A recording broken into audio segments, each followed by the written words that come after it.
Guys, ito ay paa ng o paa gani no, paa. Ala, ito yung may utok-utok. May utak siya. Yan. So, ngayon, pakukuluan na to.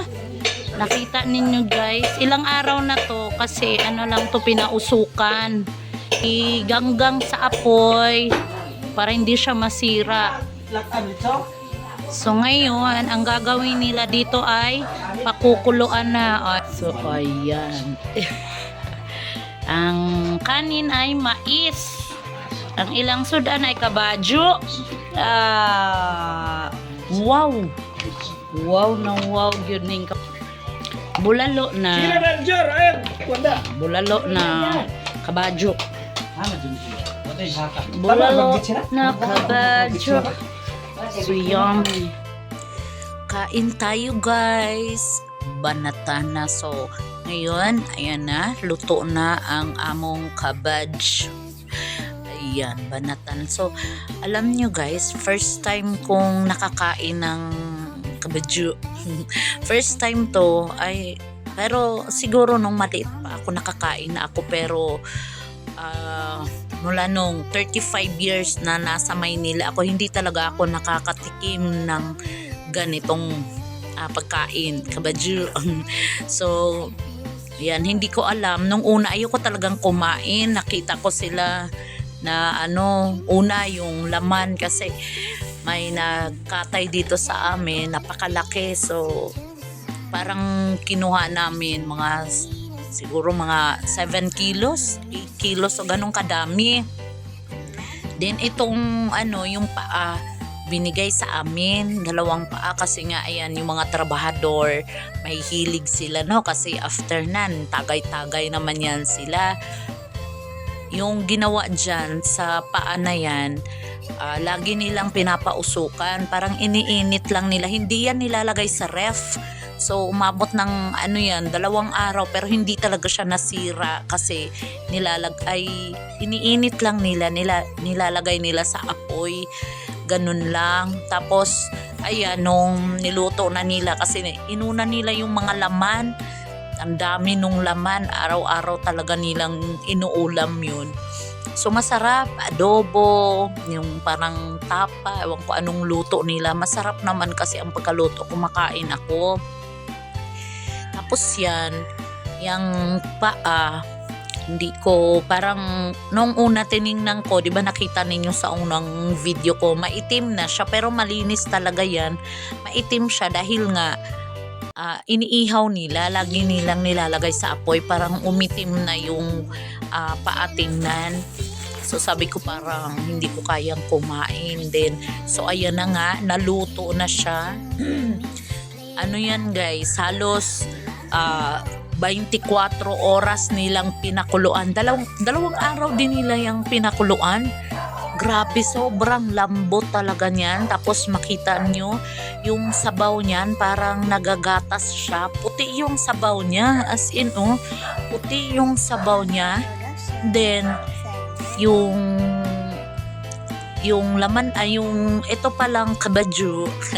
Ito pala siya, wala siyang kaamoy-amoy. Yung karne, yung pag naluto na siya, yung karne niya wala talaga siyang kaamoy-amoy, unlike sa kambing, maanghit, naiiwan yung amoy, talagang matindi yung amoy ng kambing. Masarap siya pero 'di ba maamoy din. Yung baka, mo talaga na baka siya, so meron din siyang sariling amoy. Pero itong kabadyo Bulano kabadyo. So ito pala, wala talaga siyang wala siyang amoy. So ayan, nakita nyo guys, grabe ang kain ko dito kasi grabe, napakasarap ng luto. Nakita ninyo yung mga kumakain, nakita niyo, grabe sarap talaga ng kain. Tapos yung kanin pa namin ay mais, kanin na mais. Yan, kanin namin mais, gusto nila mais. Tapos ayan yung ulam, yan yung mga nagtatrabaho, pero mga kamag-anak ko rin yan sila lahat guys, yan, laban din ako sa kainan dyan. Oh, grabe. Ang sarap pala niya. First time ko talagang na-appreciate yung lasa na iba siya sa ibang karne. Sabi nga dito sa amin, yung karne daw ng kabazo, para hindi masyadong halata, no? Ang karne daw ng kabazo, ano daw yan, super masustansya din daw yan.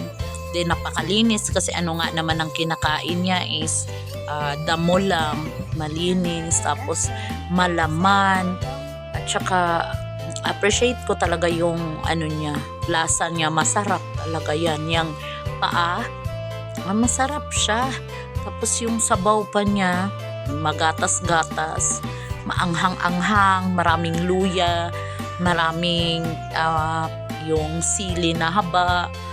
Yan, napakabango, maraming tanglad. Ay, perfect. Rika-rikados lang, perfect ang lasa niya at ang amoy niya. Yung amoy ng mga ricados, ay kasarap. So ayan guys, so banatan talaga. Hindi ko talaga alam na masarap pala talaga ang karne niyan. Nung una, ayoko talagang kumain. Kasi sabi ko, hindi ako kumakain yan kasi marami akong hindi kinakain ng mga karne-karne. Pero nung tinikman ko, nagustuhan ko, ayan, kitang-kita naman ang kamay pa. Grabe. Sobrang sarap.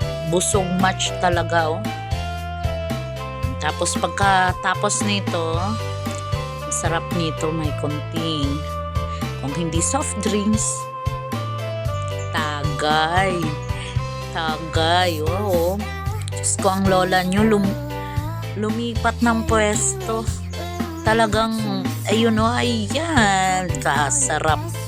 Talagang hindi nagpapatalo. Kasi sobrang lambot ng karne niyan. Kasi nga, 2 araw yan pinakuluan. Hinahayaan lang nila yan na gatungan lang ng gatungan. Dito naman guys, hindi naman problema kasi yung pagpapakulo kasi kahoy lang, unlike dyan talaga sa syudad na gastos sa gas pag nagpakulo ka ng ganito. Pero dito sa amin ay libre lang naman ang kahoy.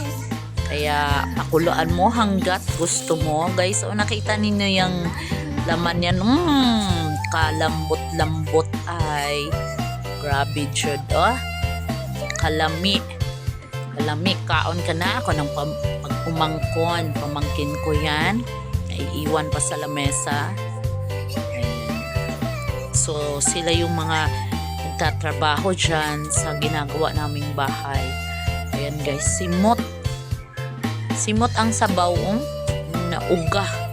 Ayun, ang lola nyo hindi talaga tumitigil, oh. Grabe katakaw. Tama yung laman yan. Grabe, napakalambot, ang sarap. Sarap talaga. So, nagdab na lang ako guys kasi yung mga kwentuhan dyan ay puro marites. Ayan, may minamarites sila dyan. Kaya hindi pwedeng marinig. Kaya dab-dab na lang si Inday. So yan guys, ha. Nai-enjoy talaga namin ang pagkain ng kabazo. Kabazo na puti. Kala ko noon yung baka ang masarap. Pero nung natikman ko ito, masarap din pala. Kasi first time talaga ako nakatikim ng kabazo. Hindi natin diretsuhin kasi okay na itong lang pa-is lang kabazo. Yan. So napakasarap niya. So bihira lang naman din talaga may nagkakatay niyan. Kaya pag meron dito sa lugar namin, Ayan, ang isang tumpok, ginagawa siya tumpok-tumpok eh. Kinuha namin isang tumpok, 1,000 siya. So, pero madami yung isang tumpok, parang yung laman yun ha, mga 5 kilos yata yun. So, 1,000 yun. Then, dahil friend naman namin yung may-ari nung kabadyo. So, ibinigay sa amin yung 2 paa. 2 paa yung ibinigay. So, yun yung, ayan, yan yung kinakain namin ngayon. Bigay lang yan. Kasi yung mga nandito, puro yan yung mga boys. Yung mga boys kasi dito sa amin yung mga mahilig magluto, yung mga nagtatrabaho. So, masarap sila magluto eh. Kaya, mapapakain ka talaga. Nung una tinitingnan ko lang, lalo na yung hindi pa siya naluluto masyado, yun pa yung itim na itim pa siya tingnan. Nihiwa pa nila. Parang grinder yata yung pinanghiwa nila doon. Ayun, sabi ko, ayokong kumain yan. Sabi, ayoko talagang kumain kanina. Pero, nung natikman ko na, ay yung sabaw, kasi wala pala talaga siyang kaamoy-amoy. Wala. Kasi yung iba, malangsa, yung anghit. Ano bang anghit yan sa, sa Tagalog, anghit. Parang kambing ba, may amoy. Tapang ng amoy. Ito palang kabasyo.